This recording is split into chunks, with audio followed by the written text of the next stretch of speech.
श्री रामचंद्र की जय।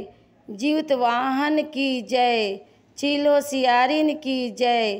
पितर पितरैतिन की जय। जीवतिया व्रत करे वाला सभी बहना लोग के अपना तरफ से प्रणाम करतनी। प्रणाम के स्वीकार करी लो।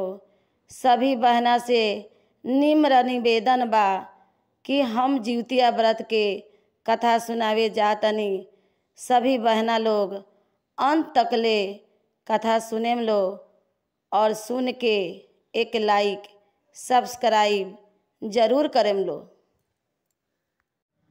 तो सुनी लो बहना, पंडित जी पंडिताइन रहे लो आ वो लोग के बाल बच्चा ना रहे और होखऊ वाला ना रहे।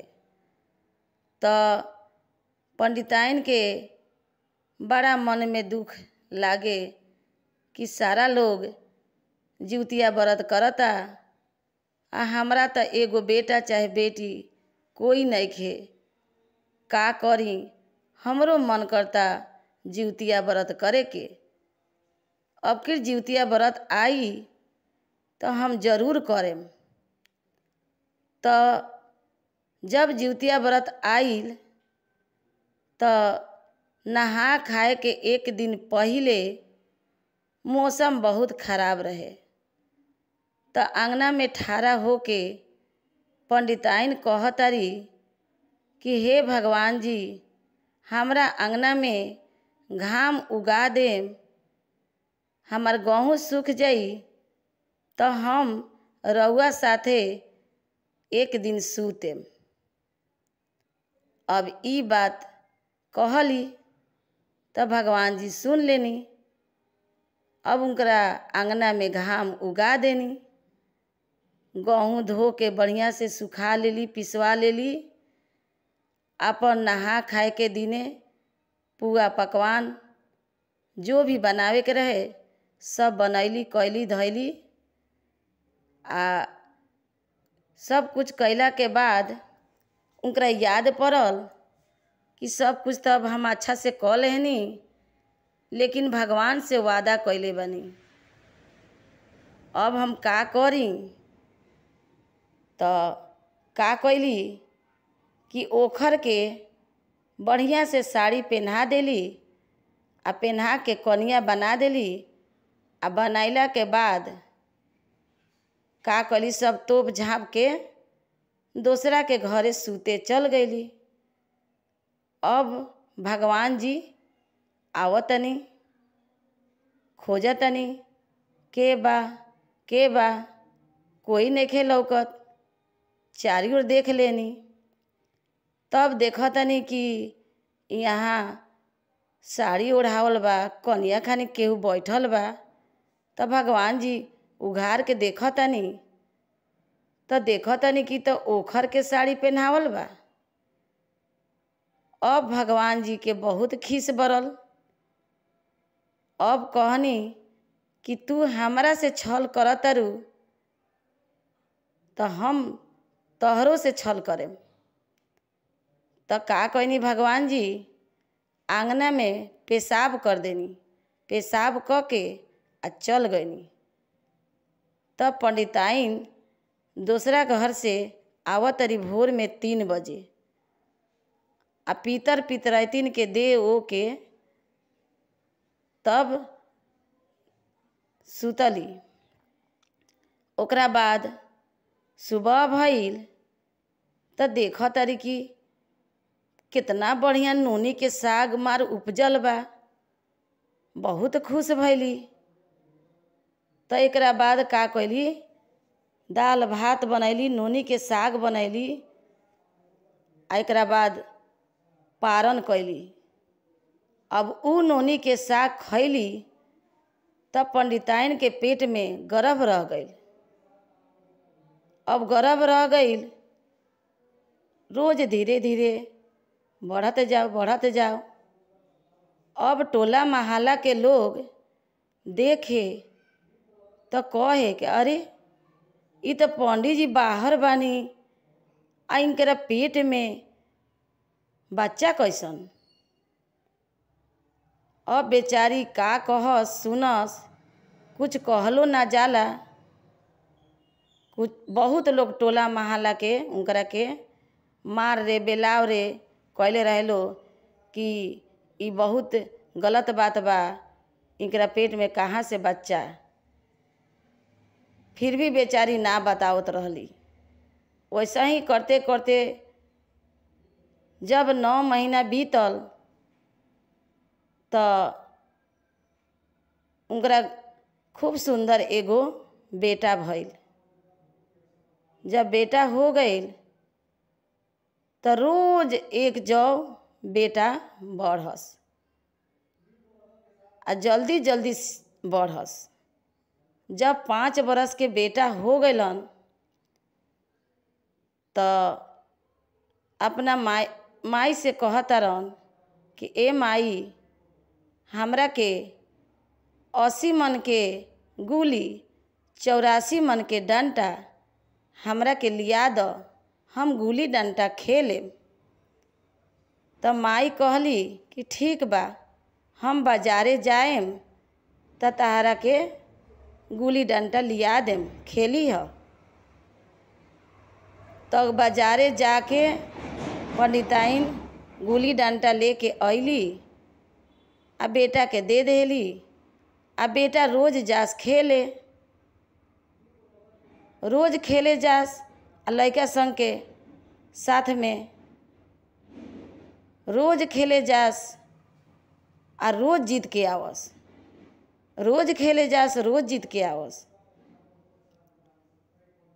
तब सारा लड़का कहस कि भाग बिना बाप के बेटा, भाग बिना बाप के। रही रोज जीत जाता, रोज जीत जाता। तब सुनत सुनत एक दिन उनकरा मन में बहुत दुख लागल कि काहे ई लड़का सब हमरा के ऐसे कहता लो। हमार बाप तो बढ़ले बाड़न, फिर भी हमरा के काहे बिना बाप के बेटा, बिना बाप के बेटा ई लड़का लोग कहता लो। जब घरे अइलन तो ठान लगा के बैठ गइलन। कहलन कि आज हम ना खाएम ना पिएम, आज हम जरूर अपना माई से पूछेम। तो बैठ गइलन। अब पंडिताइन कहली ए बेटा खाना खा ल। तो लड़का कहलन कि ना, आज हम खाना ना खाएम। आ तो काहे ना खइब? आ तो ऐसे ना खाएम कि रोज हम गुली डंटा खेले जातनी तो हमरा के सारा लड़का लोग बोलता लो कि भाग बिना बाप के बेटा, भाग बिना बाप के बेटा, ई रोज जीत जाता। तो बताओ हमार बाप के ह? काहे ऐसे कहता लो? अब बेचारी सोचा तारी कि का कही का सुनी, लेकिन जब तक ना कहेम तब तक हमार बेटा ना खइयन।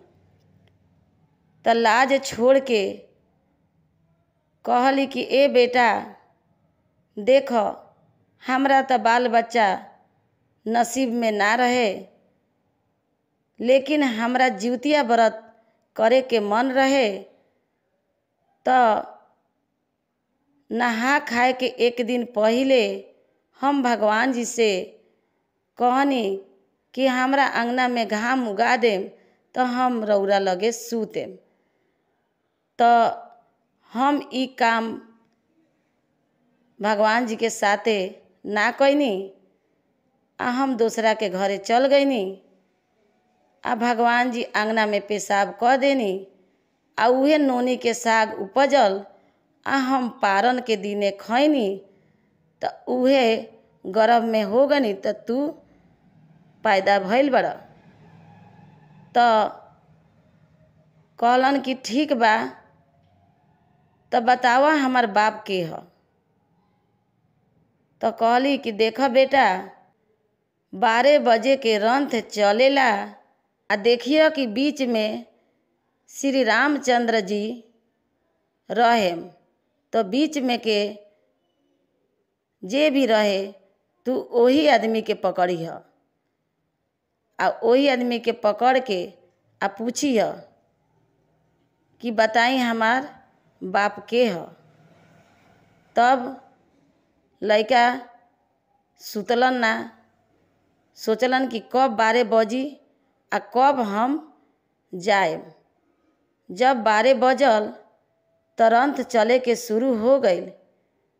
तब बेटा गइलन आ जेंग माई बतैले रही ओंग बीच में श्री रामचंद्र जी रहनी आ जाके आ गोड़ पकड़ लेलन आ कहलन कि बताई हमार बाप के ह। तो गोड़ छोड़ावतनी कहतनी भाग पापी ते के, भाग पापी ते के। आ त ना, आज हम राउर गोड़ ना छोड़ेम, रउआ बताई हमार बाप के ह। अब ठान लगा लेलन ना, गोड़ छोड़ते नहीं खन। तो श्री रामचंद्र जी कहनी कि ठीक बा, देख तहार माई हमरा से छल कैले रही ह, वही से हम भी छल कैले रही ह। तू हमार बेटा होगा, हम तहार बाप हई।